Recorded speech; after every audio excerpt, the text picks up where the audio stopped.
So in the third part of the series, Mike Job discusses lions and what lions are like on foot. He's had some very interesting experiences himself, even at night in the dark with lions. And as many of us know, that's often when the game changes. Night versus day, and in lion behavior towards humans is very different.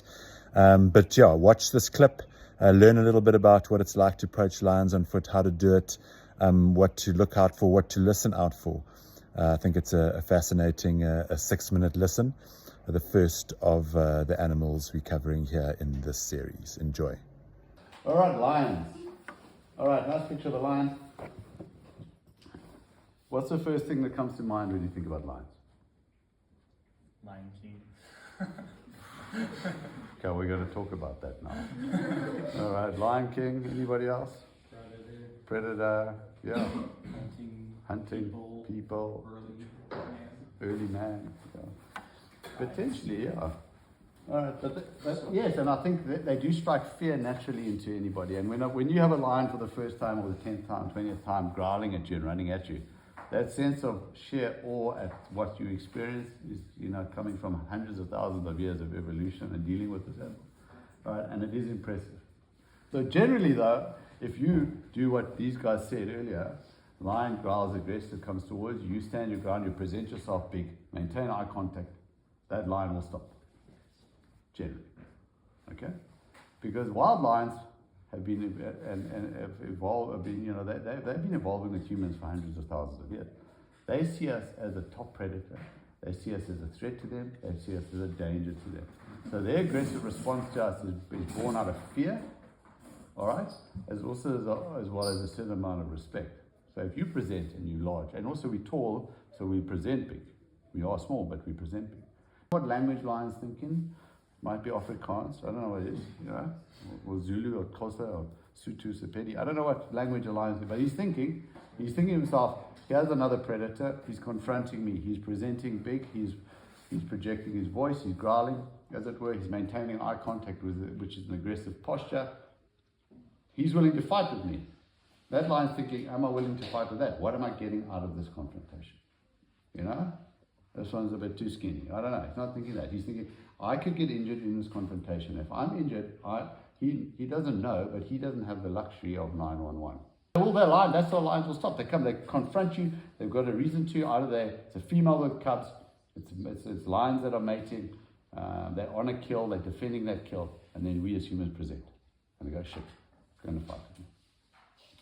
If you make yourself small, he might attack you. If you walk, if you turn your back, you might be attacked because now you've shown your back. If you run away, you're telling that lion, I am afraid. You're communicating to that lion straight away that you have lost that confrontation, so you never run. You become the prey species.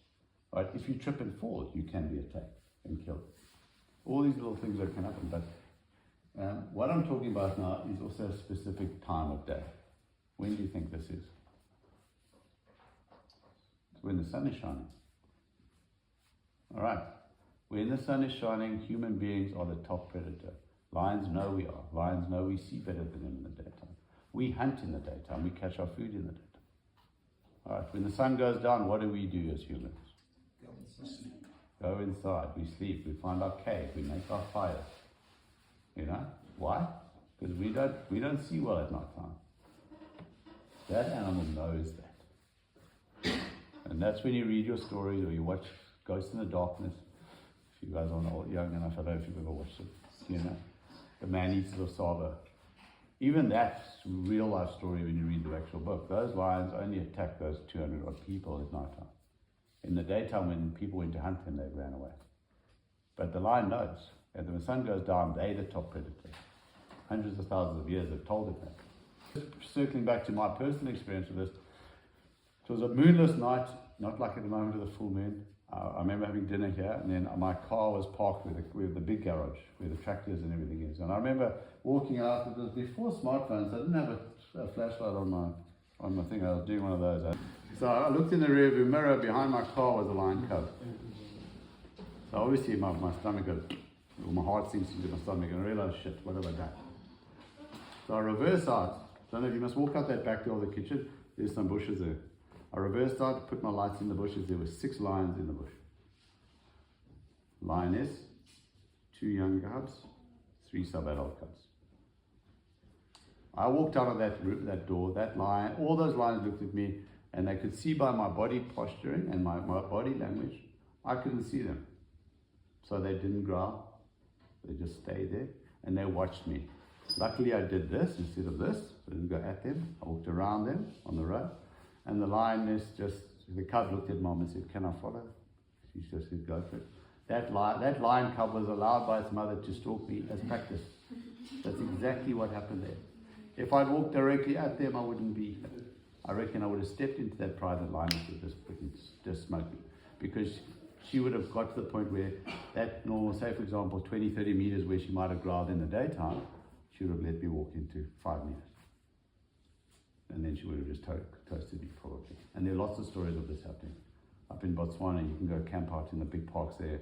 And I have a story of a tourist who just went and had their shower in a tree, and he just walked out of the light and he walked into a private lion and got killed. Because they will look and observe. And remember that, you know. Body language is important. So they can see when you can't see them. My sister had a similar experience at bush camp. She was there and there was no moon. When I was stalked by my lion cub, there was no moon. My sister was here on a holiday, and she spent a couple of nights at bush camp. And she was making fire and walking around, and she could hear movement of animals, and she just ignored it. When the guys came back from game drive, 3 male lions were sitting there watching her. They had been watching her for 20 minutes. They were looking at her saying, is there an opportunity? There's a cognitive thinking going on there. They're thinking. They're analyzing, they're thinking, they're evaluating, they're making decisions.